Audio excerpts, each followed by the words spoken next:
chùm rệp xuống bật thằng o kia ngày ní cho miền lồng hạt muối trong do mà chạy cùng đấy cứ bộ chùm nào bà chẳng môn nâng bộ dương thứ xong bộ dương an lại bàn pi bay rồi đòn nhưng thứ bà đã lấy cho an bàn 400 rồi đòn ấy chân chờ ai sừng khai bàn nơi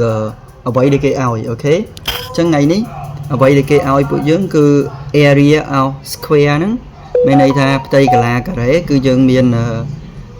miền mãn cứ dương miền sai sập 4 cm cả đây hồi tây cả là chặt từ con cánh bàn đọc 9 cho buồn bàn tay cái này nắng được kêu vấn chờ bạn một người chỗ muối nhé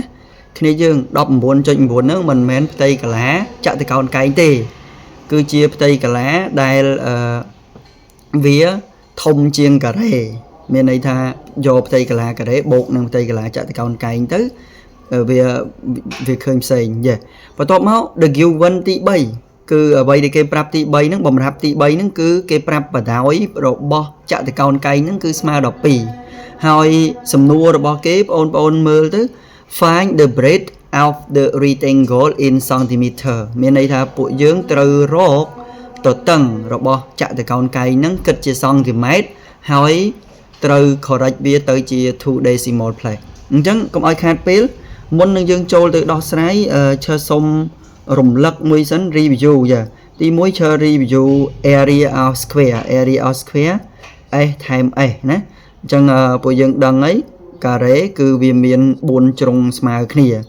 តែអ្វីដែលសំខាន់នៅតួអង្គកន្លែងនេះគឺផ្ទៃកលាចតុកោណកែងផ្ទៃកលាចតុកោណកែងគឺស្មើលេង multiply by breadth ដែលចតុកោណកែងពួកយើងបើអត់ដែរបើផ្លេចទេនេះរូបចតុកោណកែងគឺទៅតឹងស្មើគ្នាហើយបណ្ដោយកន្លែងហ្នឹងគឺស្មើគ្នាអញ្ចឹងកន្លែងនេះឈើសុំបើកកំពង់កញ្ចក់គឺយើងចង់ទាញរក breadth ឲ្យទៅបើសិនជាឈើដឹង area ដឹងលេងមានន័យដឹងផ្ទៃកលាដឹងបណ្ដោយតែឈើអាចរកទៅតឹងបានអត់អញ្ចឹងទៅតឹងរបស់ចតុកោណកែងគឺស្មើនឹងផ្ទៃកលាចែកឲ្យបណ្ដោយវិញនេះជារូបមន្តឬក៏ជា main keyword ដែលយើងត្រូវយកមកប្រើយេឥឡូវកុំឲ្យខាតពេលទី1មានន័យថាទី1គឺឈើរកផ្ទៃកលារបស់សូយេតាមបំរាប់ណាសូ area of rectangle ឈើទៅសេពេញទេឈើសុំទៅសេដោយឈើសុំទៅសេដោយតា air ទេអញ្ចឹងដោយសារតែបំរាប់យើងថា rectangle area of rectangle ហ្នឹងស្មើ 19.9 ធំជាងការ៉េអញ្ចឹងកន្លែងហ្នឹងមានន័យថាផ្ទៃកលារបស់ផ្ទៃកលារបស់ចតុកោណកែងហ្នឹងគឺស្មើនឹង 19.9 បូកឲ្យ 49 អញ្ចឹងណាអញ្ចឹងមានន័យថាផ្ទៃកលាគាត់សរុបគឺស្មើប៉ុន្មានគ្នាយើងគឺស្មើ 68.9 សង់ទីម៉ែត្រការ៉េនេះគឺអ្វីដែលយើងយកមកប្រើណាឥឡូវយើងបានប៉ុណ្្នឹងឯគ្នាយើងបន្ទាប់មកពួកយើងធ្វើម៉េចអញ្ចឹងអ្វីដែលគេសួររកគឺយើង find breadth find the value of breadth ឬក៏រកប្រវែងទៅតឹងឆតាំង b អញ្ចឹងទៅខ្ជិលឥឡូវយើងបានតាមរូបមន្តរបស់យើងណា breadth របស់យើងមិនស្មើ area divide by l លេងអញ្ចឹងយើងដឹងហើយ area របស់យើងគឺ 68.9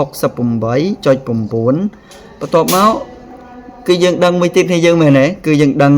លេងដែលគេប្រាប់ហ្នឹងគឺបំរាប់យើងនេះគឺយើងយកវាមកប្រើអញ្ចឹង breadth យើងសំទោសលេងយើងគឺស្មើនឹង 12 អញ្ចឹងក្រោយពេលចែកទៅគឺឈើឃើញបានប៉ុន្មានយើងចម្លើយគឺស្មើនឹងបាទទាំងអស់គ្នាអញ្ចឹងក្រោយពេលយើងយក 68.9 ចែកឲ្យនឹង12ទៅយើងទទួលបានចម្លើយ 5.74 ចុចពីក្រោយទៀតតែយើងយកក្រោយក្បៀស2ខ្ទង់អញ្ចឹងណាកន្លែងហ្នឹងវាបាំងរូបអញ្ចឹងខ្ញុំសុំ voice over អ